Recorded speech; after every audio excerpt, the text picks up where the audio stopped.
Thank you guys for coming out, man. It's exactly what I thought this game was going to be. It was. I have so much respect for Chris and his staff. And, I've competed against him for a long time, ever since I became playing when he was at Butler and then Ohio State, and now what he's doing here. And I knew after the other night, I knew what we were going to face and tried to urge our guys to be ready for that physical fight that they brought to us. And they were the tougher team for most of the night. All the toughness things we charred, offensive rebounds, loose balls, getting to the line, 20 and we were fouling. They were driving us with force. They did a lot of good things tonight that put us, in peril with foul trouble and giving up easy baskets around the paint, all those things. But our guys' competitive will kind of was able to come out at the end. I just kept telling our guys, we're in there, we're hanging in there. It's only a 2-point game. It's only a 1-point game. Like, we got to just hang in there, get some stops. Offensively, I thought we played pretty well. You look at our offensive numbers, they're really strong. But it was a heck of a fight. I mean, our guys fought, DePaul fought, and we were just fortunate, at the end of the game. Nick gets fouled and makes a couple free throws, and then thought we did a good job, kind of keeping Blocker from getting downhill into the basket and forcing a tough shot there. What's that question, Chris? In a game like this, I'm just going to describe it as touchy. When you have young players, Tyler, Jason, Trey. It's kind of their first experience in a college basketball environment where they have to deal with adversity. How did you think they handled that? It's a learning experience. There was a lot of positives. Honestly, I thought Trey Singleton at the end of the game really made some plays that started to show who he could be.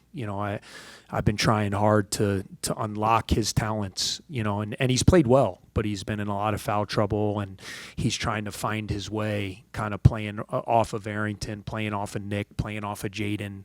How does he kind of fit in with aggressiveness? And he was really in a position there with foul trouble. We had Jaden and Nick on the bench, both with 4, and Trey got a couple huge buckets, in that stretch where he went with force to the basket and was able to score. It was his birthday today, so that was a good birthday present to get the win. And then I thought Jake being in that situation, all of a sudden Jaden gets his 4th foul, and it's a tie game on the road in a really hard fought game. And now you're a freshman point guard, and you got to kind of steady your team and get us into stuff. And same thing with Tyler. And we forget too. I mean, Angelo and KJ are sophomores.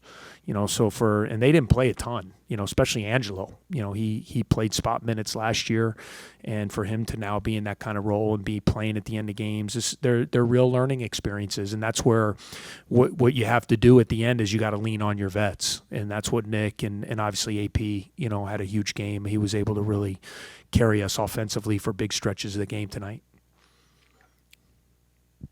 Coach, big advantage for DePaul on offensive rebounds and accordingly second chance points. What do you attribute that margin to? I just thought they were the tougher team, watching it from the naked eye. I mean, I think, if you look at technique and things, we got to do a better job blocking out.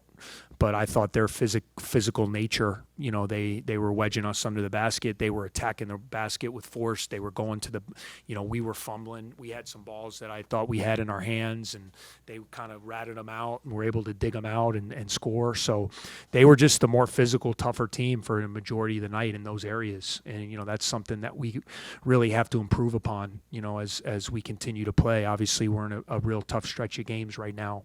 But the positive thing is finding a way to win and learning from a win. You don't want to have to learn tough lessons by losing a game, and especially coming on the road. Guys, we knew this was going to be a really tough game, and you can say, oh, they lost to the Buff. Like, this is a proud coaching staff. This is an improving program. I get it. I feel I was in Chris's shoes. It's crazy. 10 years ago, 11 years ago, starting and trying to fight and scrap and claw and bring this great program, back to relevance. And I knew we were going to get their best shot in every way, and we did. And fortunately, we were able to make enough plays there at the end to win. Coach, going off of that, I saw Nick after the game ended go up to the student section and say, "That's 4." It certainly felt like it means something to him to have never lost to DePaul. Do you see this becoming sort of an important rivalry or city rivalry that you look forward to every offseason? Absolutely, and I do. I mean, even though we've had some success and win the games, I get extra juice. Like I woke up this morning. I mean, we're in Chicago, man. There's no better place, and especially being downtown. We stayed downtown last night. The energy, and I know they're going to keep getting better, and we hope to continue to keep getting better. And it's great. We've kind of moved the game. We were playing in mid-December before Christmas. Now playing this early, I think is a good landing spot for both. I think both teams love the game. I think it's a great game to play, and I think the better that we are and the better that they are, it's better for the local scene of basketball in Chicago. And so they're coming. There's no question in my mind. I know Coach Holtman's background. I know what he's about. I know what he's done, and they're going to keep getting better. And I think this rivalry is going to keep getting stronger year after year. Coach, when you talk about your offensive success today, what do you like just about the combo that you have in Arrington and Nick? Yeah, I thought we were able to attack them inside a little bit, with those guys. I mean, everyone knows Nick is a really tough cover, his ability to – such a unique player. We try to move him around and put him in different spots, and thought DePaul had a good game plan. They were bringing help, and they actually forced a big turnover there late with a double team. And then Arrington's emergence has been huge, for him to go 10 for 11. His efficiency down low, his ability to score the ball, it takes pressure off Nick. It puts, a lot of his baskets were at the rim, and so, our offensive numbers were very efficient. I mean, you look at our shooting. I mean, we shoot almost 60% from the field, 44 from three. Obviously, could be little bit better from the line, and we have 17 assists, 11 turns. So, I mean, on the road against a physical, tough defensive team, that's a really good offensive game, in my opinion.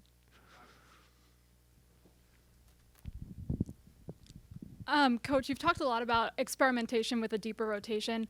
I think your guys off the bench today made just 2 shots from the floor. What do you attribute that to? I think sometimes playing on the road, a lot of those guys are young guys or they're new guys. You have Jake new, KJ is not, but you have Jake was new, Tyler was new, Max Green is new. I think all those guys, they got some looks. I have to do a better job with our 2 shooters, KJ and Max. When they're in the game, those guys can really shoot the ball, and I got to do a better job kind of getting a little package where we can get them a little bit more, get them some open looks. They only got 2 shots combined, and they made them both. But for those other guys, you look at Kropp and West, 2 freshmen. I mean, they took 8 shots. They just, it's freshmen. You got to learn. The only way you learn is by getting thrown into the fire and figuring it out and getting to the practice floor and watching film and seeing how you're going to get better. I believe in those guys. We're going to play them. We have to. That's how we're going to be good, is by continuing to have a bench and believe in those guys. And hopefully the more they play, they'll get little bit more comfortable. Coach, talk about scouting this DePaul team and some of the challenges they present, especially compared to last year under year 2 and Chris Holtman. Yeah, I mean, I knew watching film, and the announcers were saying it on the game, how big they were and physical and long, and they're, they kept saying on every game I was watching, they're the second biggest team in the Big East this year. And when you see it in person, it's impressive. They have great physicality. And, Blocker can put a lot of pressure on you off the dribble. Gunn is a terrific offensive talent. Macklin is a strong player who can drive the ball. I think, give McClure credit. I thought he did a great job, 15 points tonight off the bench for a freshman. I mean, he's got a lot of talent. He's going to keep getting better and better. And then they're bigs. Obviously we know with NJ what he can bring, but I thought big fella, Flores came in and did a really good job. He's huge. They have size. They bother you. They're fit. And obviously Lorenz, I mean, they have physical guys, and they beat us up a little bit, and it's going to be a good tape for us to watch and learn, because we're going to play other teams like that as we get into our league. Coach, when you just look at the way the first 3 games of the season have gone, we've basically breezed through all 3 at home. Now, having a road test like this, we have to battle through the kind of adversity that you did, ultimately get the result. But how much value do you take out of having to battle through adversity on in a road environment like this, especially with just make up the guys you have? Yeah, it's huge. You called it. I mean, we played very well our first 3 games, but there wasn't a whole lot of adversity in those games. We kind of jumped on those teams and had a big lead, and didn't really have to face what I call game pressure. we had a lot of game pressure tonight. DePaul brought the fight to us. We were down. There was a lot of lead changes that went back and forth the last 10 minutes of the game. And we needed that because I think we're going to be in a lot of close games this year. So you got to find a way to get stops when the game's on the line, which I thought we did. Not all of them, but I thought when we were able to kind of get the lead there, we did get some big stops and had some shot blocks at the rim and some big loose balls we got, and then we found a way to get some scores at the end. I thought Jaden, his ability to create, and thought he had some big shots down the stretch, and obviously Nick and AP as well. Okay. Yeah. We talked about this yesterday in working with Trey Singleton and the foul issue. Yeah. Working with him through confidence. He checks in there with about 5 minutes to go and 4 fouls. No Martinelli, no Reed. Yeah. I believe at the moment, you can correct me if I'm wrong, that you guys were down 1. Yep. By the time they come back into the game, you're up 1. Yep. 2 big baskets. Mhm. What's the message from you to him there, and just working with him, giving him the confidence with 4 fouls? Yeah, I just want him to be aggressive, and he's got to be a little bit smarter with his fouls. That's a little bit of a freshman, being a little bit too physical, a little bit too much grabbing, pushing, holding, things of that nature. But I really saw that stretch you were saying, that guy that we saw, in high school, that guy that was assertive and aggressive. And like I said, it's not easy, guys. He's playing with 3 really good players out there a lot of the time with Jaden and Nick and AP. And he's trying to learn, okay, when can I be aggressive? How can I play off these guys? And we'll do a better job too. Like, again, we're only 4 games in, creating a little bit of a package offensively where we can feature him a little bit more. Because when we start that team too, there's mismatch. The other team has to make decisions. If you start, do you put a smaller guy on him? Who do you put on Nick? There's decisions that have to be made. So I was just proud of Trey. It wasn't going well for him. And he's such a competitor and such a winner that I thought his competitive instincts just really showed out at the end. Time for 2 more questions. Coach, Arrington Page brings a paint presence that this team hadn't seen a season ago. Could you talk about how he plays into that pound the rock mentality that you bring? Yeah, I'm just really proud of AP, and it's a great lesson for everybody. He's had a tough journey. Right. I mean, he was out at USC his freshman year. It didn't go so well. There was a lot of chaos out there. The coach leaves. You go to Cincinnati, and he'll be the first to tell you, he'll own his own accountability, but it didn't go well for him. Right. And he ended up not even being in the rotation at the end of the year. He wasn't even playing. And, we did a deep dive with him, and he's got a good spirit at heart. He wants to be about the right things, and I thought our situation provided him with what he needed. I think he needed a place where he was going to have a lot of support around him, that people were going to believe in him, and also people that were going to push him to maximize his talents. He's a very talented player. I mean, you guys see it, that size, his ability to run and score in the paint and play above the rim. He can face up and make a shot. I mean, he's a very talented player, and he knows that we need him. And I think that's been a really good formula, and it's about him just continue to be consistent and continuing to trust us, and us continue to trust him. But it's been a great fit, and I'm really proud of him, the way he's played so far this year.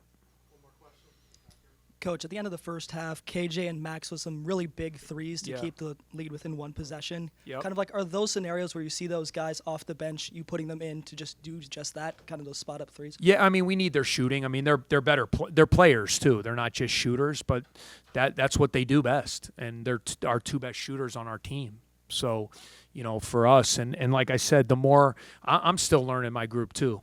So the more we play, we have an opportunity now to practice. We don't play for a week, so we'll be able to get a good week of practice, and we can continue to add like our package offensively. I think I have to do a better job getting those guys more shots, because they can change a game with their shooting, and we'll keep doing a better job, going forward using those guys. All right. Thank you guys. Thank you.